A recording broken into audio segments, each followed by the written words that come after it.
welcome.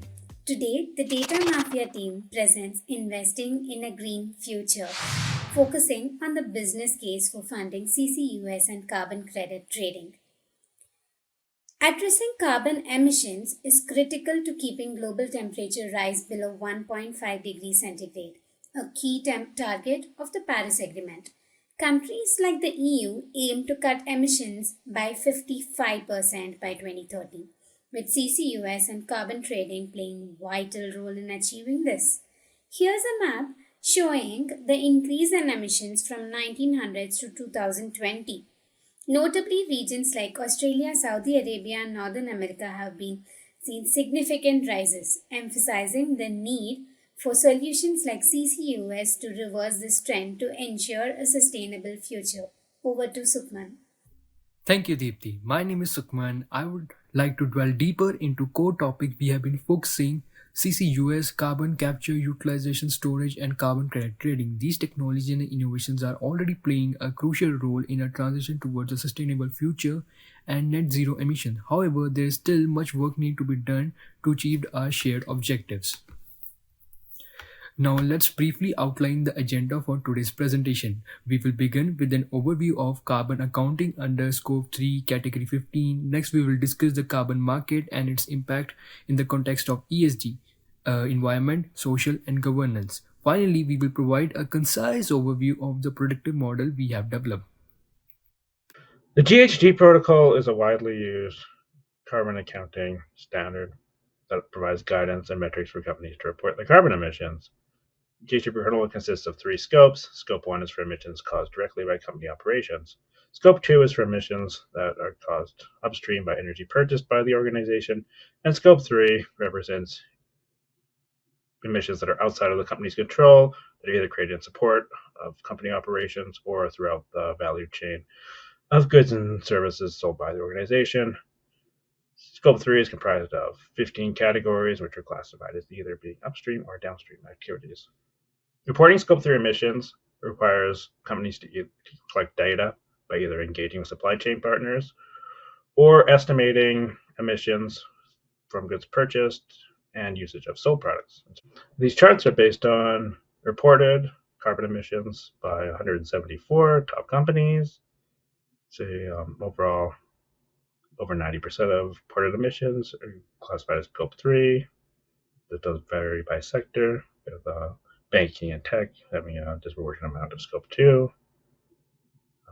Oil and gas and consumer goods do appear superficially similar, but value chains are different, with oil and gas having mostly downstream Scope 3, and consumer goods being mostly upstream Scope 3. Category 15 of Scope 3 accounts for emissions from investments. Investments are split into three categories: equity, debt, and financing of projects. The category 15 attempts to be accurate by providing metrics to assign emissions proportionally to the amount of ownership in a project or equity in a company.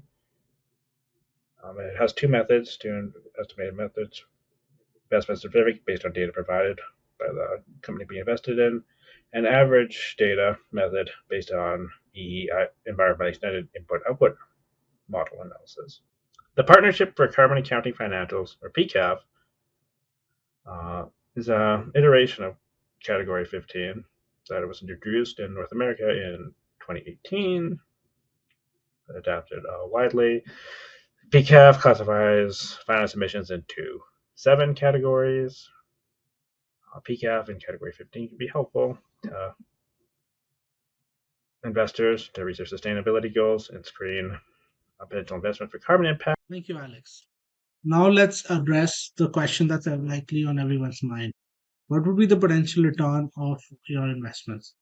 Based on our research, the carbon credit market is expected to grow exponentially at an impressive CAGR of 40% and is expected to be worth over $13 trillion by 2033.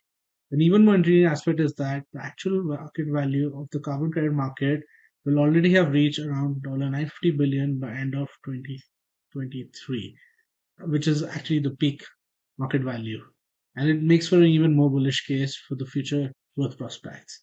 Also, regarding regional opportunities, North American markets have an even higher potential to grow than mature markets like Europe. Looking from a risk perspective and for longer term investors, these seem to be the right market and the time to maximize returns.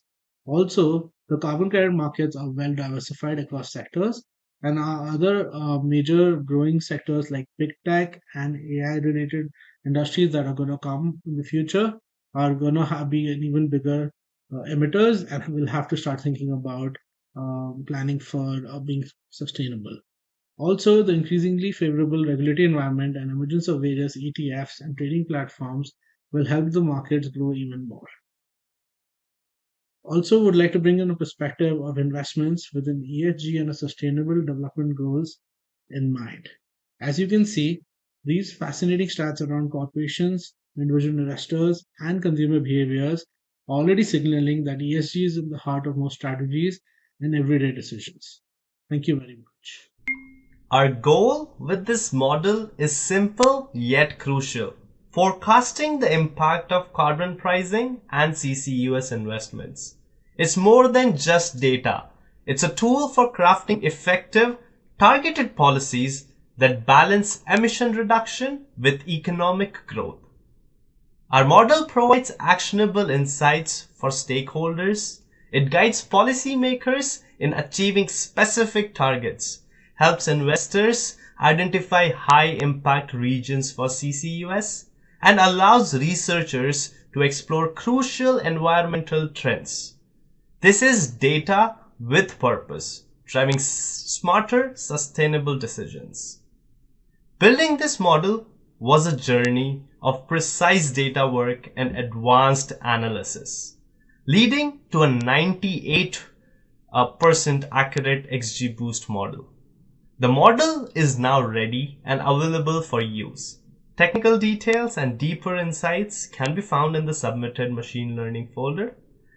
But beyond accuracy, this model offers a roadmap for turning predictions into real progress, making every investment count for a greener future. Thank you, Jigar. And this wraps up our presentation on investing in a green future. I also want to highlight this fantastic team for their teamwork and dedication. We are 7 of us with diverse skills and backgrounds. It's been an enjoyable experience working on this project over the last few weeks, and we all appreciate this opportunity. Thank you very much.